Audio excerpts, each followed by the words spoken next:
Highlander 2: The Quickening is widely regarded as one of the worst science fiction movies ever made, and Highlander fans like Spoonie consider it to be a betrayal of the original film.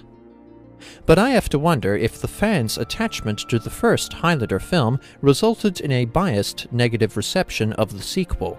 As a casual viewer, I can honestly say that Highlander 2 isn't that bad. It's not nearly as good as the first film, but it's not on the embarrassing level of something like House of the Dead or The Room either. Just to be clear, Highlander 2's screenplay is brain dead. The film tries to accommodate the events of the first film, along with an alien origin story and a conflict focused around an atmospheric ozone shield, but none of these elements mesh together. It turns out that MacLeod and Ramirez were freedom fighters exiled to Earth from the faraway planet of Zeist. If the rulers of Zeist banish traitors and dissidents to Earth, then it does make sense for other immortals to be on Earth, but this backstory is still a huge, stupid contrivance. For one, why did Ramirez appoint MacLeod as the leader of the Zeist resistance? Since this is a radically different setting that takes place before the first movie, we have no idea who MacLeod is now or why he was chosen. For that matter, this film has minimal character development. If General Katana, the antagonist, wanted MacLeod dead, then why did he capture MacLeod and not just kill him on the battlefield?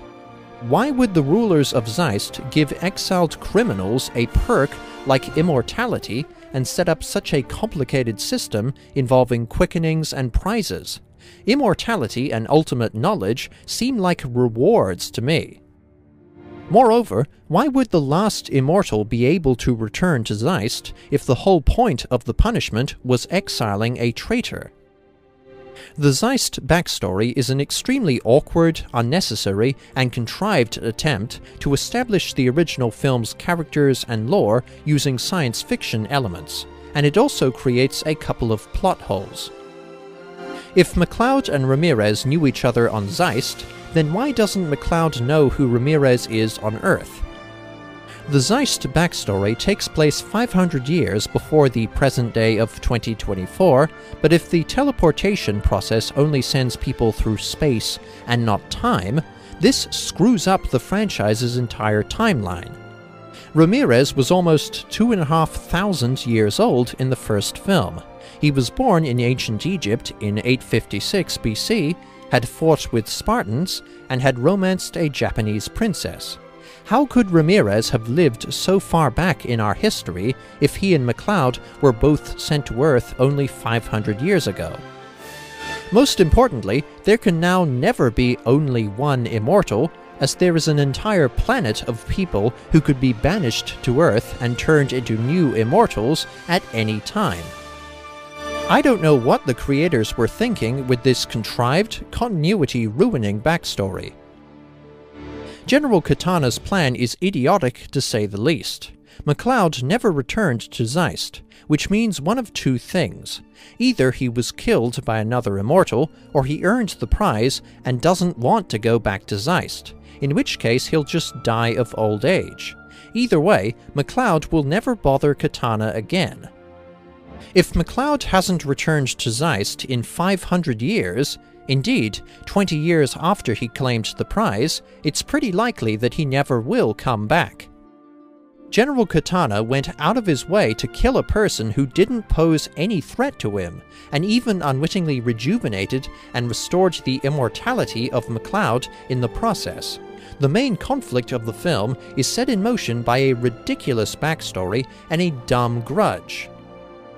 Oh, I almost forgot. The film brings back Ramirez using the biggest, laziest plot contrivance I've ever seen. MacLeod resurrects his old friend simply by calling his name. Magic bond or no magic bond, that's lazy writing. Ramirez is also pretty useless in this film. Highlander 2's screenplay is drenched in mind-boggling stupidity, but I'd be lying if I said the film wasn't fun and exciting. As with the first film, Highlander 2 is carried by its great characters. even though the second film doesn't develop them. MacLeod is still a nice guy with a cocky attitude and a bunch of wisecracks. Though not as diabolical as the Kurgan, and setting aside his stupid motivations, Michael Ironside plays an effective villain. General Katana has a smug sense of humor and is fairly intimidating due to his bouts of gleeful violence. Ironside looks genuinely crazy and dangerous in this film. With a lot of amusing lines, Sean Connery is as suave and fun to watch as ever, and a wonderful, hilarious scene shows Ramirez unexpectedly resurrecting in the middle of a Hamlet performance. I enjoy the grungy, dilapidated aesthetic of the future setting, the effects and pyrotechnics are excellent, and I like the appearance of the eerie, blood-red shield overhead, even though the lighting is terribly inconsistent. The action is also, once again, pretty good. A couple of the scenes feel protracted and drawn out too long, but the fight choreography is a little better, and the duels continue to carry an impression of struggle by the hero and villain, which infuses the fights with some measure of tension and dramatic weight.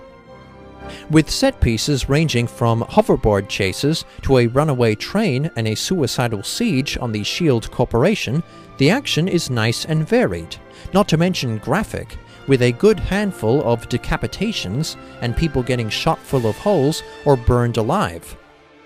The really creative scene of the immortal heroes infiltrating the enemy base by getting shot to a pulp, thereby ending up in the facility's morgue, essentially getting killed so that they can come back to life under the enemy's nose, is something I have never seen before or since in a movie.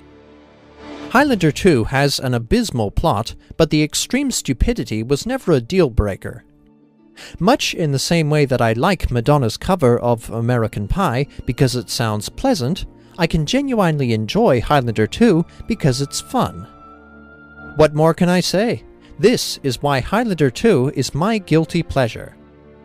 Highlander 2: The Quickening earns 2.5 stars out of 5. Thanks for watching, and be sure to check out the other Roundtable Reviews for this month's theme of guilty pleasures. Cheers!